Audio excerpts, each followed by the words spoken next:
obviously a very competitive ball game, and it seemed like there was really no quit in the team tonight. There's been some games that got a little extended at times that you guys were chasing the game tonight. It felt like you were in at the very end. Yeah, it was a good vibe tonight. We just wanted some competitive starts where we can keep the game close, you know, and obviously those guys in the bump, they're trying their hardest to do so, but I thought Lowe was really, really good tonight. He gave us how many? He gave us 5 really, really good innings, and then Colby came in and did a great job, you know, to keep that game where we needed to keep it. And with our offense, when our offense gets going, they can do some things. They can find a way to score runs in all sorts of ways. So I felt good about where we were, and they're going to keep fighting. Everybody's going to keep fighting. But the offense, they'll compete no matter what. And, you know, that was an awesome at-bat by Slade Alford in the 9th there to keep that thing going. And we got Hunter Hines up, you know, and I wouldn't rather have anybody else up there besides Hunter. So it's just, he didn't get it done. That's baseball. I wish he would have. I'm sure he does too. But we're going to come out tomorrow and get after him. Just couldn't string together the big hits. When it seemed like y'all had guys on bases all game. But what did you kind of see from the offense in that regard with, you know, runners in scoring position and just getting the big hits? Yeah, probably pressing a little bit at times, you know, but tip your hat to them. Those guys can really pitch. I like all their starters. They're very competitive with power stuff, and they fill the zone up. They come right at you with the fastball, and we like the fastball, but when they attack like that, it's the sign of a really impressive staff. And then their bullpen arms are really impressive with power, and 2 or 3 secondary pitches they throw for strikes, you know, and some really good changeups. So those guys are good for a reason. Their record is what it is for a reason. I thought that game was obviously very winnable tonight.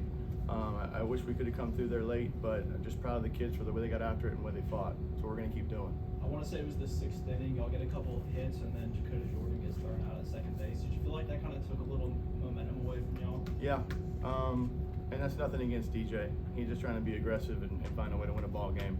But in that situation right there, we probably need to be a little bit smarter and not try to run there. Can you take us through that sequence there? What ended up leading to Chris getting ejected?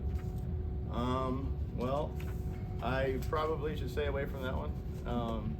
I think everybody watched the game and saw what happened, you know, and obviously there was a big swing there after it. So everybody was pretty fired up. Emotions were high. They're trying to win a ball game, man. They're trying to win a ball game, and these kids are fighting for their life. It's a great group of kids, and they're working like crazy, and you just want that one really, really bad for them. So I think that's what you saw from Coach Lynn.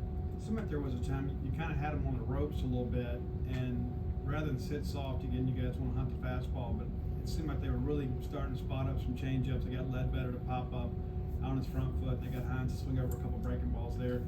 Those in-game changes, kind of the scouting and stuff you pick up, I mean, how quickly do you have to get those guys up to speed before an attack when there's a pitching change? So we're super prepared coming into the game in regards to my little scouting report here, right? So we have a plan for every guy. Number one, that was Veach, the right-hander with the changeup. He's really, really good. He throws 95 miles an hour, but he has one of the better changeups in college baseball, and he throws a ton of changeups, you know, and so usually we're jumping on the fastball. We do that well. In that case right there, he throws his changeup, usually throws it for strikes, and it's what he throws most to lefties. So we had guys moving up in the box to try to catch that thing a little bit higher, try to stay in your legs, stay under it, stay through it. But just, he's good. He was good, and he got the best of us. Do you guys have any idea of how you want to go with the pitching tomorrow? You know what? I'm the hitting guy, so I don't know. But I'm sure as soon as we figure it out, you guys will know. But I don't know what we're doing yet. I guess how much does it help though, only having to use 2 guys today? Well, it was huge. It was a huge lift. Like I said, those guys were gutsy tonight, and the fact that Colby stayed in there in the 9th and allowed us to finish that half and not to bring somebody else out of the pen was huge for our staff tomorrow and obviously on Saturday. Obviously, I don't want you to talk at all about the circumstances behind the ejection, but as a former player and an assistant coach, what does it do for you to see your skipper out there fighting for you and even going as far as getting tossed in the ballgame? What kind of emotional impact does it have on your team? A lot of times, it just so happens it fires up the club, you know, and I think managers or head coaches, I think everybody knows that. But these kids are super close to Coach Lim. He's a player's coach, and he's fighting just as hard as they are. We're all fighting together. And so it was a huge spot in the game, an enormous spot in the game. And unfortunately, you saw what happened there. And so emotions are high, and he's fighting for his guys. But the vibe did get better. Not that it was bad.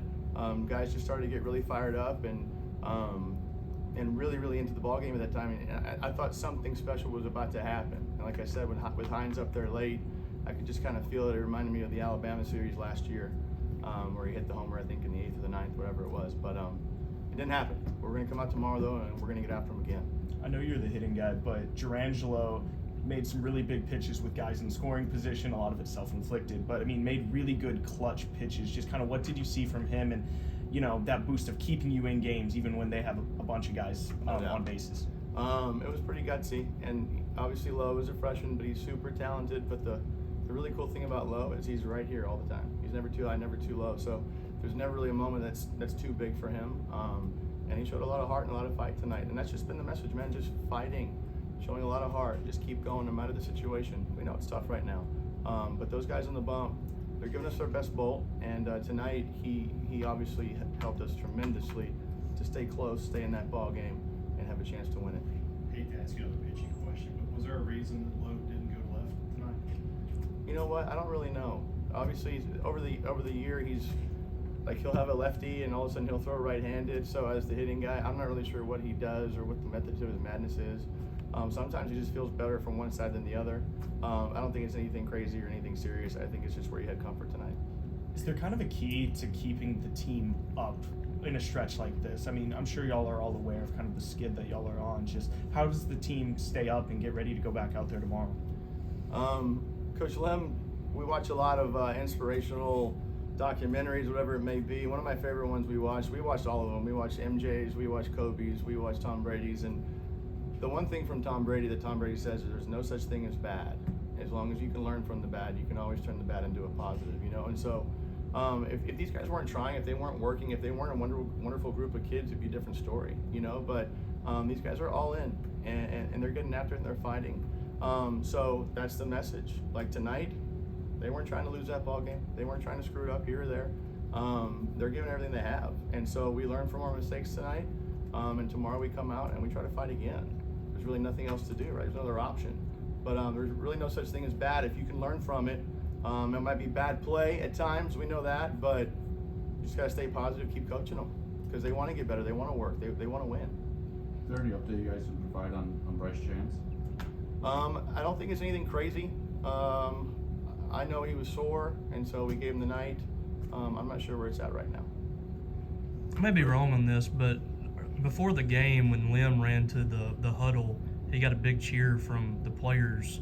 Have you sensed that the players are kind of rallying around him a little bit lately? Or, I mean, what's your thoughts on that? I don't think it's lately. I think it's all the time. Like I said, there's a real bond in regards to player-coach relationships with him and the boys, And he's fired up every day. He comes to work fired up. He's trying to get these boys fired up.